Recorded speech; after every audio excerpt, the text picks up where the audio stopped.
उत्तर प्रदेश विधानसभा चुनाव 2027 की आहट अभी दूर से सुनाई दे रही है, लेकिन बीजेपी ने अपनी पिच तैयार करना शुरू कर दिया है। एक तरफ संगठन हर मोर्चे पर मजबूत किलेबंदी कर रहा है। प्रदेश अध्यक्ष पंकज चौधरी, संगठन महामंत्री धर्मपाल सिंह लगातार बैठकें कर रहे हैं। वहीं दूसरी ओर मुख्यमंत्री योगी आदित्यनाथ ग्राउंड पर नजर आ रहे हैं। अगर पिछले कुछ हफ्तों की राजनीतिक हलचल को जोड़कर देखें तो आने वाले विधानसभा चुनाव के लिए बीजेपी की रणनीति की तस्वीर काफी हद तक साफ हो जाती है। मुख्यमंत्री योगी आदित्यनाथ के भाषणों का विश्लेषण करेंगे तो पता चल जाएगा कि बीजेपी 2027 के रण में किन मुद्दों के साथ उतरने वाली है। आज इस वीडियो में हम इन्हीं मुद्दों पर बात करेंगे और जानेंगे कि सरकार और संगठन मिलकर कैसे 27 की विनिंग स्क्रिप्ट लिख रहे हैं। इसके अलावा समाजवादी पार्टी की पीडीए रथ यात्रा और बहुजन समाज पार्टी की नई रणनीति पर भी बात करेंगे। शुक्रवार को मुख्यमंत्री योगी आदित्यनाथ पश्चिमी उत्तर प्रदेश के 3 जिलों के दौरे पर थे। शामली में उन्होंने 581 करोड़ रुपए से ज्यादा की विकास परियोजनाओं का लोकार्पण और शिलान्यास किया। वहीं बिजनौर में 1003 करोड़ रुपए और गाजियाबाद में 868 करोड़ रुपए की 90 योजनाओं का शिलान्यास और लोकार्पण किया।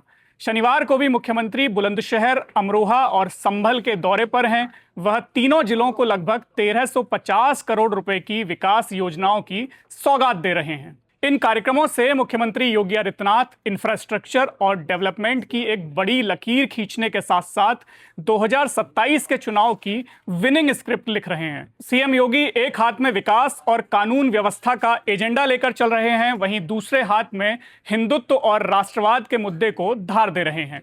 शामली की जनसभा में मुख्यमंत्री योगी आदित्यनाथ ने समाजवादी पार्टी और कांग्रेस को जिन्ना का उपासक बताया।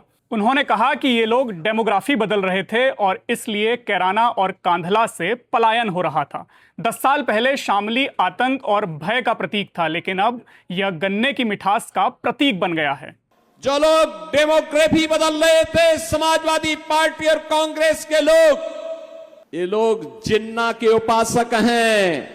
इसीलिए तो कांधला और कैराना से पलायन हो रहा था और हम लोग अन्नदाता किसानों के उपासक हैं, जिन्होंने गन्ने का क्षेत्रफल बढ़ा करके आज चीनी मिलों के गन्ना मूल्य का भुगतान हमारे किसानों को हो सके। आज उसके माध्यम से कार्य ये डबल इंजन की एनडीए की सरकार ने करके दिखा दिया है। बिजनौर में मुख्यमंत्री योगी आदित्यनाथ ने अखिलेश यादव पर निशाना साधते हुए कहा कि 2017 से पहले मुख्यमंत्री बिजनौर आने से बचते थे और इसे अपशगुन मानते थे। उन्होंने कहा कि जिस धरती पर भगवान श्री कृष्ण महात्मा विदुर के घर साग खाने आए हों और जहां मां गंगा का पावन सानिध्य प्राप्त होता हो, उस भूमि पर आने से कोई कैसे मना कर सकता है। याद करना, मुझे कई बार बिजनौर आने का अवसर प्राप्त हुआ है, लेकिन 2017 के पहले मुख्यमंत्री बिजनौर नहीं आते थे, बोलते थे मुख्यमंत्रियों के लिए अपशकुन है। अब मैं कहता हूं वे स्वयं ही अपशकुन थे, जिसके लिए बिजनौर उनको स्वीकार नहीं करता था। अरे जिस धरा में भगवान कृष्ण आने के लिए आतुर रहे हो, महात्मा विदुर के घर साग खाने के लिए, उस पावन धरा में कौन नहीं जाना चाहेगा। वहीं गाजियाबाद में मुख्यमंत्री ने कहा कि कांग्रेस और सपा के मुंह से आस्था की बात हास्यास्पद लगती है। इन लोगों ने कावड़ यात्रा पर रोक लगाई थी। इन्हें व्यापारियों पर बम फेंकने और कट्टा बनाने वालों से समस्या नहीं होती थी, लेकिन हर हर बम बम बोलकर चलने वाले शिव भक्तों पर आपत्ति होती थी। मंच से सीएम ने अपना कुर्ता दिखाया और कहा कि इन्हें इस भगवा रंग से चिढ़ होती है। सीएम ने आगे कहा कि ये वही लोग हैं जिन्होंने श्री कृष्ण जन्माष्टमी, रामनवमी की शोभा यात्रा और दुर्गा पूजा के पंडालों पर रोक लगाई थी।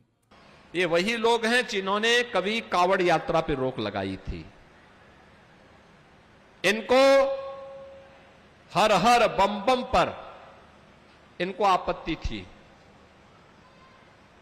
किसी व्यापारी पर बम फेंकने पे इनको आपत्ति नहीं होती थी, कट्टा और बम बनाने में इनको आपत्ति नहीं होती थी, लेकिन हर हर बम बम बोलते हुए चलने वाले शिव भक्तों पर इनको आपत्ति होती थी।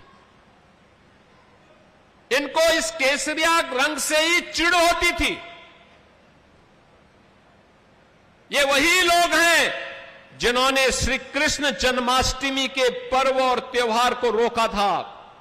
कानून व्यवस्था पर सीएम योगी का पुराना सख्त अंदाज भी लगातार कायम है। हालिया बयान में उन्होंने साफ कहा कि उपद्रव करने वालों के लिए जेल या जहन्नुम का रास्ता है। कावड़ यात्रा को लेकर भी उन्होंने अनुशासन और मर्यादा बनाए रखने की अपील की और कहा कि असामाजिक तत्वों ने अगर यात्रा की छवि खराब करने की कोशिश की तो परिणाम अच्छा नहीं होगा। मैं आज के इस अवसर पर जब कावड़ यात्रा प्रारंभ होने वाली है, मैं सभी कावड़ संघों से विनम्र अपील करूंगा।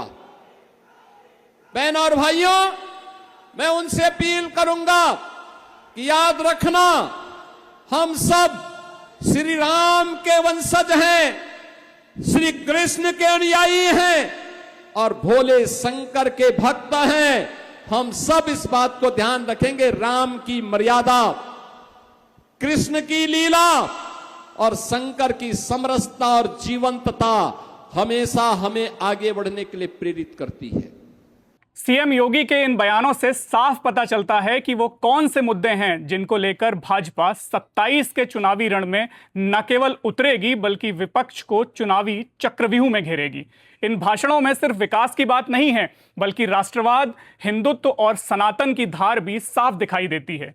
योगी आदित्यनाथ का चुनावी कम्युनिकेशन 3 स्पष्ट हिस्सों में दिखाई देता है: विकास की बात, कानून व्यवस्था का उदाहरण और हिंदुत्व और राष्ट्रवाद की चर्चा। अब बात करते हैं बीजेपी की रणनीति की। बीजेपी के भीतर यूपी की सभी 403 विधानसभा सीटों का बूथवार आकलन शुरू हो गया है। 2022 में बीजेपी ने 255 सीटें जीती थीं, जबकि 2017 में पार्टी का आंकड़ा 312 सीटों तक था। 2017 के मुकाबले 22 में पार्टी को 57 सीटों का नुकसान हुआ था। यही वजह है कि इस बार उन सीटों पर ज्यादा ध्यान है जहां हार का अंतर बेहद कम था। ऐसी करीब 49 सीटें चिन्हित की गई हैं जहां जीत और हार के बीच 5000 से भी कम वोटों का अंतर था। इसी तरह पार्टी उन सीटों पर खास फोकस कर रही है जहां पिछले 3 विधानसभा चुनावों में बीजेपी जीत नहीं दर्ज कर पाई थी। ऐसी 61 सीटों को लेकर पार्टी ने विशेष रणनीति बनानी शुरू कर दी है। इन सीटों पर बूथ नेटवर्क, जातीय समीकरण और स्थानीय संगठन की ताकत का अलग अलग आकलन किया जा रहा है। पार्टी संगठन ने 403 विधानसभा सीटों को 4 अलग अलग कैटेगरी में रखा है।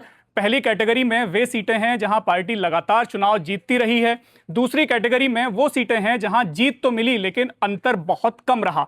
तीसरी कैटेगरी में वे सीटें रखी गई हैं जहां पार्टी लगातार 2 चुनाव से मामूली अंतर से हार रही है। और चौथी श्रेणी में वे विधानसभा सीटें हैं जिन्हें विपक्ष का गढ़ माना जाता है। उत्तर प्रदेश विधानसभा चुनाव के लिए बीजेपी ने इस बार टिकट वितरण का नया फॉर्मूला भी तैयार किया है। पार्टी टिकट देने से पहले विधायकों का रिपोर्ट कार्ड तैयार करा रही है।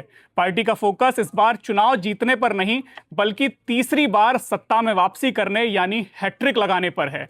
इसी रणनीति के तहत बीजेपी दिल्ली और लखनऊ स्तर पर विभिन्न एजेंसियों के माध्यम से हर विधानसभा सीट का सर्वे करा रही है। सूत्रों के मुताबिक अब तक 3 सर्वे पूरे हो चुके हैं जबकि 2 और सर्वे प्रस्तावित हैं। वहीं संभावित टिकट के दावेदारों की कुंडली भी खंगाली जा रही है। इसी सर्वे की रिपोर्ट तय करेगी कि किसकी टिकट कटेगी और किन नए चेहरों को टिकट मिलेगी। सूत्रों की माने तो लगातार नए प्रयोग कर रही भारतीय जनता पार्टी इस बार 40% विधानसभा सीटों पर नए चेहरों को मौका देगी। पार्टी इस बार टिकट देने का आधार भी बदल रही है। जानकारी के अनुसार इस बार इस आधार पर टिकट नहीं मिलेगा कि कोई नेता कितना वरिष्ठ है या किसने कितने चुनाव लड़े हैं। टिकट का आधार सिर्फ जनाधार होगा। टिकट वितरण में वरिष्ठता से ज्यादा विनिंग एबिलिटी पर जोर देने की तैयारी है। वहीं जिन विधायकों के खिलाफ पार्टी नेतृत्व को शिकायतें मिली हैं उनका टिकट कटना तय माना जा रहा है। उधर विपक्ष ने भी चुनावी रण में उतरने के लिए अपनी कमर कस ली है। समाजवादी पार्टी पीडीए यानी पिछड़ा, दलित और अल्पसंख्यक समीकरण के जरिए अपनी राजनीतिक जमीन मजबूत करने की कोशिश में लगी है। समाजवादी पार्टी के राष्ट्रीय अध्यक्ष अखिलेश यादव अगस्त के अंतिम सप्ताह से रथ यात्रा निकालेंगे। विधानसभा चुनाव से पहले शुरू होने वाली इस रथ यात्रा की शुरुआत किसी धार्मिक स्थल से हो सकती है। पार्टी सूत्रों के मुताबिक वह धार्मिक स्थल कौन सा होगा, इसको लेकर पार्टी आला कमान मंथन कर रहा है। समाजवादी पार्टी के धार्मिक स्थल से यात्रा शुरू करने को पार्टी का सॉफ्ट हिंदुत्व की तरफ बढ़ता कदम माना जा रहा है। वहीं पिछले 3 विधानसभा चुनाव में हार का सामना करने वाली बहुजन समाज पार्टी के सामने सबसे बड़ा सवाल है अपने अस्तित्व को बचाना। यही कारण है कि मायावती की पार्टी आगामी विधानसभा चुनाव की तैयारियों में तेजी से जुट गई है और टिकट वितरण को लेकर मंथन शुरू हो गया है। बसपा के प्रदेश अध्यक्ष विश्वनाथ पाल का कहना है कि हम मायावती सरकार के कार्यकाल की उपलब्धियों को जनता के बीच लेकर जा रहे हैं और नए सोशल इंजीनियरिंग के फॉर्मूले पर काम कर रहे हैं। बहरहाल तस्वीर बिल्कुल साफ है। उत्तर प्रदेश देश की राजनीति का सबसे बड़ा रण क्षेत्र है और इसमें हर पार्टी पूरी रणनीति के साथ उतरना चाहती है। अगले कुछ महीने में विधानसभा चुनाव की रणभेरी बज जाएगी। उससे पहले हर पार्टी खुद को तैयार करना चाहती है। चुनाव में किसकी जीत होगी इसका जवाब 27 में मिलेगा, लेकिन इतना तय है कि रणक्षेत्र तैयार हो चुका है और सभी दलों ने अपने चुनावी हथियार निकाल लिए हैं। इस वीडियो में फिलहाल इतना ही। आप देखते रहिए टाइम्स नाउ भारत।